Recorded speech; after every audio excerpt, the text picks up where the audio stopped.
before you even present the cost, you want to go through all the objections, all the questions, all the things that they have, and then finally sharing cost with transparency and ultimately confidence.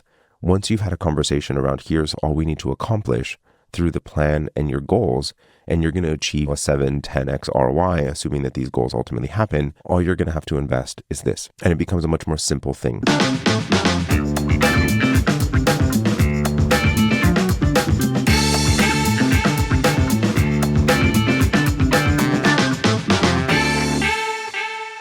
Hey everyone, so far too often I see agencies treat proposals as the main tool to sell their services. But the truth is, proposals do not sell. They seal the deal. And so in today's episode, I wanted to talk about the science of high-performing proposals and bids. And so by the time that the client is reviewing a proposal, they should already trust in you, believe in your abilities, and be bought into the concept that they have the ability to be able to achieve their outcome. So in today's episode, we're going to break down the proposal, the final step in rationalizing their decision that they have already made, and how to structure it to focus on what ultimately really matters to them, from building the trust before the proposal to crafting the actual document that reinforces that confidence. So we'll share the steps to go about creating these proposals and ultimately closing deals. So to start off, I just wanted to talk about what the role of a proposal is and why it actually doesn't actually sell. So in the initial conversations that you're ultimately having with a prospective client, you need to have what is referred to as conceptual buy-in. They need to have decided emotionally that they want to work with you, that they trust you and your organization to achieve their outcome. Largely the reason why any prospective client is reaching out to you and having a conversation with you is that they have a pain point or a goal that they want to accomplish. They have an end outcome that they're wanting to achieve. And so what they need to know is, do they trust you that you can achieve that outcome for them? Do they want it enough to sacrifice what it is going to take to achieve that outcome? And so that conversation, the lead up to the proposal, is everything to that part of the conversation. They need to trust in the conversations that trust in you, and that is built through the conversations that you've already had, the discovery calls, the alignment calls, the things that you're doing before the proposal. The client needs to believe in your ability to solve their problem, and that they believe that you can actually do that, and that you have already done it before. Without it, the likelihood of you being able to close is very minimal. And ultimately, the only thing that will actually sell here would be price, a commoditized oriented environment, which I don't want you to be. That conceptual buy-in must happen, but that happens through storytelling, that happens through context, that happens through education, that happens through relationship, and that happens before the proposal. The proposal actually doesn't do any selling. The proposal is actually meant to articulate the plan. The proposal is meant to articulate the cost. The proposal is meant to set expectations of what is included and not. But the objective, the goal for them, the pain point that they have, the thing that they want to accomplish, their motivation is something that is not going to be defined in a proposal. You can articulate it in one, but you're not going to define it there. You're not going to create that motivation. You're not going to create that desire. And so the entirety of it is vital that you do this before. And so the risk in over relying on your proposals is that agencies often think that this is the primary sales tool and that it is what is going to close the deal. And while yes, it is the thing that they end up signing and moving forward, and the point at which they say yes is based on the proposal, but the entirety of the decision happened beforehand. There's an interesting conversation and the way that a friend and colleague of mine trains their sales teams, which initially when he first said it, I had a lot of reservation, but when he actually explained the concept behind it, I understood it better. And what he shares with his sales team is that we are going to war. We are going to war with the prospect. We are on the front lines with them. We are going to war. We are fighting a battle of their disbelief in themselves. We are fighting a battle of their imposter syndrome. We are helping them see what is possible, and we fight alongside them so that they can see a better future, a better possibility, the likelihood of that outcome. And that's exactly what, in theory, you need to do. And that understanding of the fact that you are there to have a conversation. Each prospective client has three options, really. They can choose to work with you, they can choose to work with someone else, or they can choose to do nothing. And ultimately, your objective is to get them to make that choice, whatever's the best choice for them. And that doesn't mean that you're doing any convincing. That doesn't mean that you're trying to push them in any direction. And that if you are actually trying to do that, you're trying to convince and you're not actually building relationship. when you're trying to convince someone, you have a very different dynamic in the relationship that you're ultimately building. And that is not the right relationship to ultimately be doing. And so here's how I want you to be thinking about it, is that the core component to the entirety of a sales conversation is I am here, I'm the prospect, let's say, and I am currently in this position. So here's the background, here's what I want to accomplish, here's the things that I've tried. Presumably, each one of your prospects has tried to solve for their problems before they've engaged or even discussed this with you. Either that or they've been thinking about how they could potentially be doing it. And what is the thinking? What are the considerations? What are the things that they're looking to do? And why so often they come to you with, hey, I want to do this specific thing in this specific way because they've been thinking about it. And largely, sometimes they're right, but often they're wrong. Same way that I'm wrong anytime I were to look up a symptom that I'm having on WebMD and it tells me that I'm going to die. Clearly, that's not the case because I'm still here. The conversation that needs to happen with the doctor, that's like, all right, well, yes, that could potentially be one of the things, but there's also 100 other potential things. And here's the most likely one. And let's explore that and see whether that is the actual thing. And it's the same thing that needs to happen with you and your prospective client is here's where you are. Here's the background. Here's what you've tried. Here's the things you want to accomplish. Here's who your business is. Here's the things that you have as your goals. Here's the things that you tried. Here's why that didn't work. Here's why that could have worked. Here's the things, the nuance within it that would allow for it to come to pass. And largely the predominant component of the sale happens in the gap. I'm here. I want to be here. And the recognition is that gap, they don't know how to cross that divide, that ravine that they're currently standing on one side of, and they see their goal on the other side and they want to accomplish it. They want to get there, but they have no bridge or means to get there. And they see this huge pit in front of them with no ability to actually see how they're going to get there. And that ultimately is the sell. And there's an importance that they need to see that it's possible for them to get to the other side. Otherwise, the risk just becomes too high. And understanding what that actually looks like. And so the science component behind this really is very psychological. And there was a really key component to me in my own sales development as a salesperson and understanding this was this kind of pivotal moment. I was the same kind of archetype that I hear so often is that I hated sales. I had viewed sales as the kind of used car salesman, the person that's trying to convince and explain why this is the best thing since sliced bread. And I hated it. I did not enjoy it. And the revelation, I should say, came to me when I was in a sales conversation. And at the very beginning of the call, I realized that this person couldn't afford me at all. And there was zero chance that I was going to convert this person because they just couldn't afford it. I didn't have anything that was going on.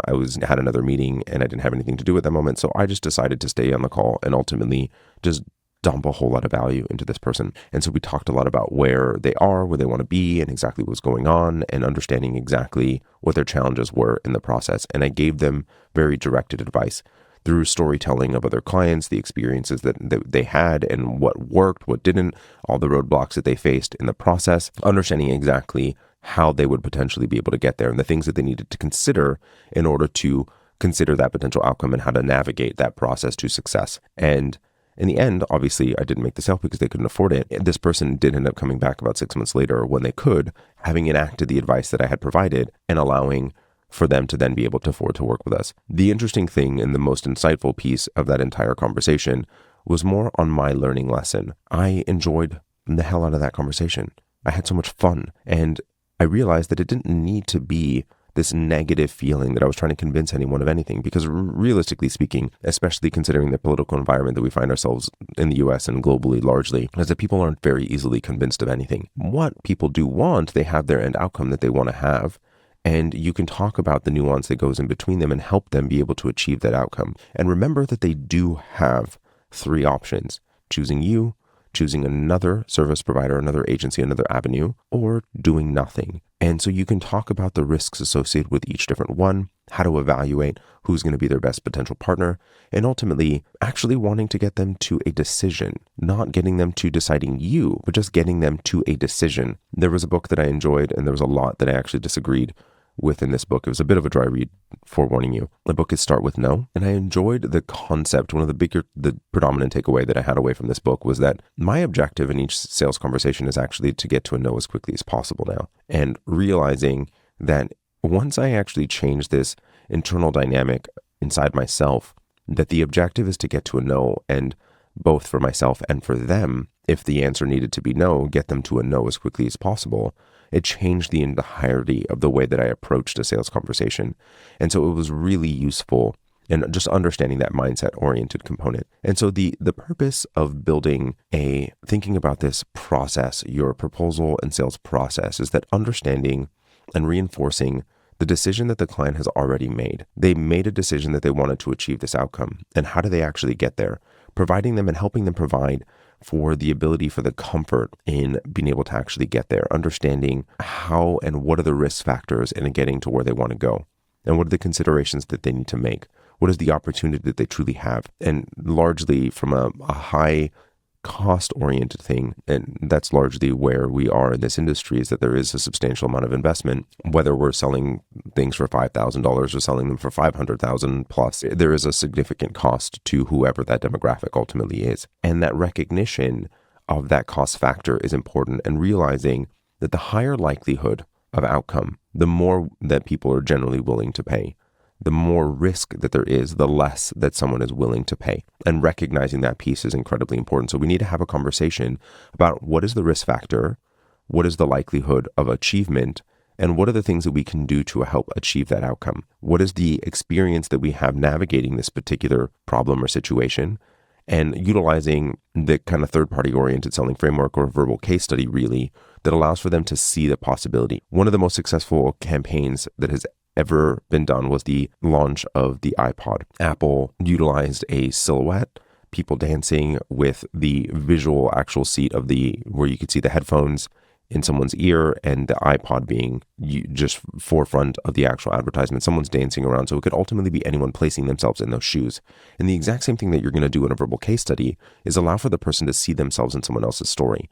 And largely the thing that we all connect with, every single one of us at the core of who we are as a human being, is an emotional creature. And so talk about the emotional experience that person had. Where are they now? What was the thing that they were saying? The doubt that they ultimately had, the fears that they had, the things that they wanted to accomplish, the challenges that they were facing. Then I also like to hit the objection, the reason why they wouldn't have wanted to work with us, the reason why they wouldn't have wanted to work with any agency, and the thing that they were thinking themselves, because this person's thinking the same. And if we're able to actually hit it, and someone else had that same feeling, that same thought, and still move forward, okay, well then maybe I should consider the same thing. Maybe I need to move past this specific place that I find myself. Then what exactly did we do? What was the process? What were the action points that we took? What was the result? And how did they feel? The through point is the beginning feeling, the end feeling. And that's ultimately what the person is ultimately buying. They're looking to achieve an outcome, sure. Yes, but the thing that they want is the feeling associated with achieving that outcome. The thing that it says about them as an entrepreneur, as a business owner, as a marketing director, as a marketing coordinator, whatever the role is, they want to know that they have the ability to achieve this outcome. They want to know that they are good enough. They want to know that they are worthwhile. And that internal monologue, so loud for every single one of us, is vital to this process. And so let's talk about the structure, really, to this high-performing, high-converting proposal. So the first piece that I like to hit is the background. So we briefly just take all the things that we had in the discovery conversation, the conversation that we had with a client. We are going to restate, and largely that's what the proposal is. We're going to restate all the things that they articulated to us. And so it's vital that we actually absorb this information, understand the information, and demonstrate that we listened. So we're going to take and we're going to restate the client situation, where they are, why they approached you, why they're looking to solve this particular thing. Then the actual issue. So clearly define the actual problem that they're facing, the things that they are dealing with, and understand it and frame it in the terms of that align with that perspective of the client or that prospective client, and understanding exactly the defined actual problem. Thinking about it here is the known problem, the unknown problem, the hidden problem. What is the actual hidden problem that was there? And you need to dig deeper in the onion with the conversation with the client to allow for that to happen. Then what are the goals? What exactly are they looking to accomplish? So what does the complete state look like? What exactly would that mean for them, both in numeric numbers as well as to the organization? How does that have impact to them? And then how do you go about measuring this? And I really want to make sure that you articulate how exactly are you going to go about measuring these particular impacts. We did speak earlier this season on talking about how to go about getting results and the impact in episode 184, results, and making sure that you have a very clear understanding of the impact the results ultimately have. But what exactly are we going to go about to measure the impact of this initiative, measure the impact of this thing that we're working on together? And then finally, putting together the plan. How exactly are you going to approach solving for this challenge? What are the steps? What are the roadmap? What are the milestones? How are you going to address their needs? Utilize as simple of language as you possibly can, and ideally even potentially a visual representation of the process by which you're going to follow. And largely, the thing that every single one of us wants in the world is safety, knowing that someone is following a process that is going to allow for them to achieve the outcome. And pushing back to the medical example, is that the distinction, so let's say that I were to pick between two different medical professionals for a surgery, and there's one that is a general surgeon that has done this specific surgery a couple of times, but isn't able to articulate exactly how they go about doing it, and another that has done it 1,000 times and has an incredible success rate following this exact methodology. You better bet I'm going to pick the person that has done this 1,000 times and has a methodology by which they go about doing it. And the same thing is true for you. What is the process that you follow as an agency that achieves the outcome that the client is looking for? And if you're able to articulate that well to them, and visual representations are incredibly useful here so that they can really wrap their head around it, considering that they're not an expert in what it is that you do, you need to be able to have them understand it, and utilizing as simple language as possible. One thing that I do just want to really hit really hard here is do not use industry speak with them, because they're not going to understand it. You're making them feel dumb, and it's going to go over their head. And so make sure that you're not doing that with them. Then finally, you want to hit the cost. So before you even present the cost, you want to go through all the objections, all the questions, all the things that they have, and then finally sharing cost with transparency and ultimately confidence.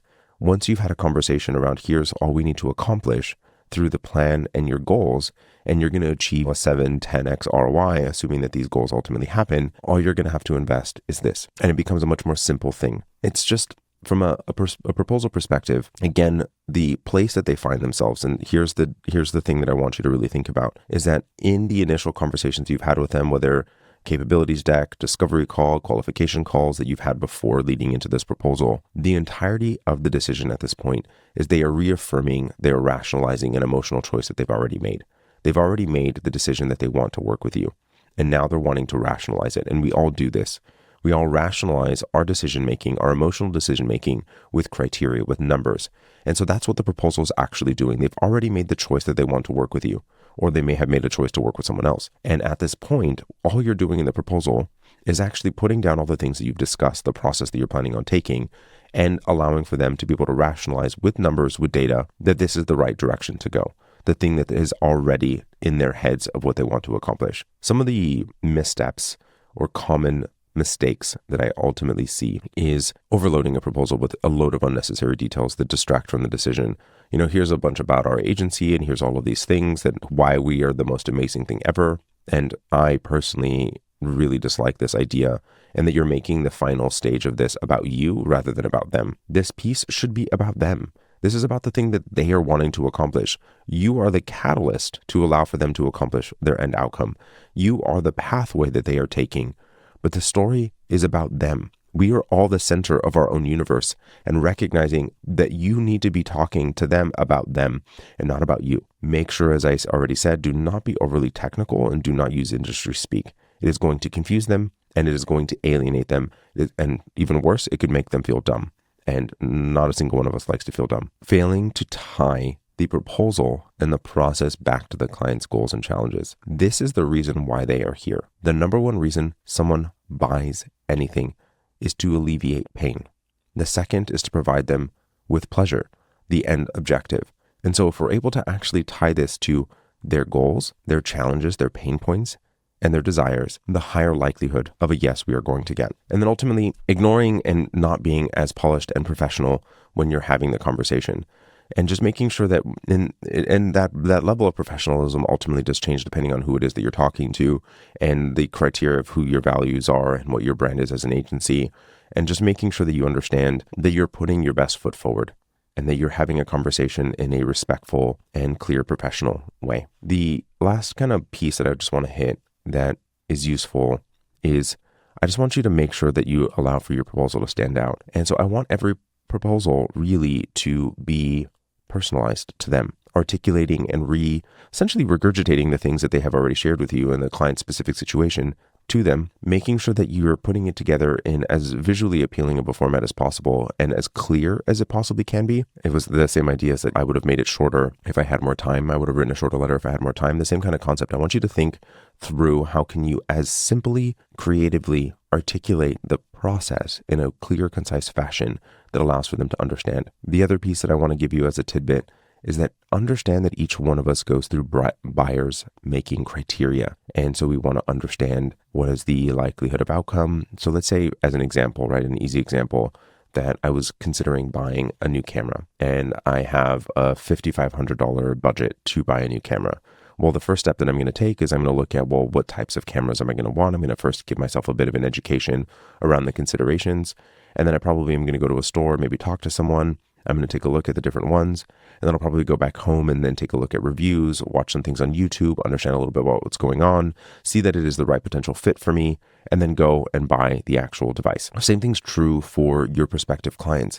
They have likely done some research, understanding a little bit about what it is that you do, what is the considerations that they need to be making. Then they need to have an understanding of what is the likelihood of outcome, what is your success around this, what are the considerations they need to be making, and making sure that you are and have the potential to achieve the outcome. And then they're going to want to look at reviews. There's social proof, things like that they're going to want to take a look at. And I want you to insert yourself into that point, that process themselves. And so there's emails, there's templates, there's things that you should be thinking through in the sales process that allow for you to be able to furnish this information to the prospective client. Ultimately, proposals are not about selling. They're about rationalizing and solidifying the decision that this prospective client has made already to work with you or to work with someone else. By building trust and conceptual buy-in before the proposal stage and structuring your proposal with clarity and precision allows for you to be able to convert at a higher rate and at a higher price point. Remember, the proposal is ultimately just the final step in a much larger process of alignment, trust building, understanding, and respect of what it is that you do. Focusing on making the client just give you a yes is going to devalue your entirety of the relationship. The thing that you want them to have is clarity and understanding the things that they want, clarity and understanding the sacrifice that they are going to make, a very clear understanding of what they need to be considering to making a choice. The more that you're having this open and honest communication, understanding the risk factors, the likelihood of achievement, what it's going to take to accomplish, is going to allow for you to have the more meaningful, more high converting proposal conversation, and allowing for your agency to continue to grow with longer term relationships that ultimately respect you and your agency, and bringing in more soulmate clients. Hey everyone, thank you so much for listening in today. With all of the shifts in the industry, it is easy to feel overwhelmed or unsure of your next move. So I'm not here to try to sell you anything. I just want to give back and guide you through the uncertainty. Whether you're navigating new trends or just need some clarity, we're here to listen and offer advice. Head to creativeagencysuccess.com/chat to book a free 15-minute chat with an agency mentor who can provide you with a fresh perspective.